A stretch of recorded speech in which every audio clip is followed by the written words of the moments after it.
laundry, di ba? Yan. Wala. Yan na. Yan Ito tayo. Ito na eh. Pag may kulang man, balikan na natin mamaya.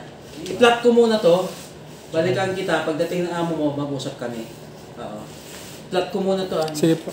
Pwede mo picturean na to. Para may basihan ka na nagsukat tayo.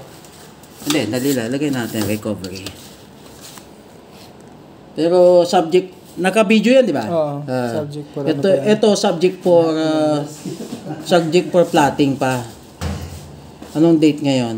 June 1. July 1. July 1. Swerte ngayon.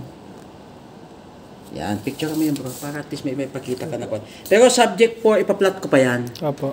Kasi kukompute ko pa area niya. Pero nakita nyo naman, walang labis, walang kulang. Sakto tayo.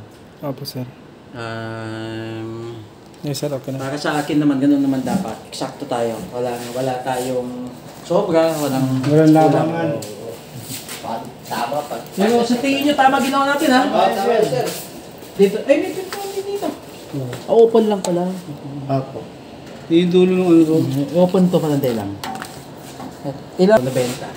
9. Nabenta nga, sa 90, metro. oh. 90. So dito siya papasok, diba? Dito. Teka. Dito siya, tingnan nyo nga ito kung tama ako. Open lang. Pinto, tapos dito pinto. Yan. Yan. Magkatapat lang yung pinto niya pagbukas, diba? Oo. Opening to. Yan. Hindi siya, opening lang siya. Opening lang. Kasi wala siyang Walang pinto. pinto eh. 0.9 na lang meters. Yung pinto niya, gaano kalapad? Bukas siya pag gano'n. Gaano kalapad yan? Sukatin mo nga yan. 90 yan siguro. 90 din yan. Sinta to. 90. 80. 85. 85 yan.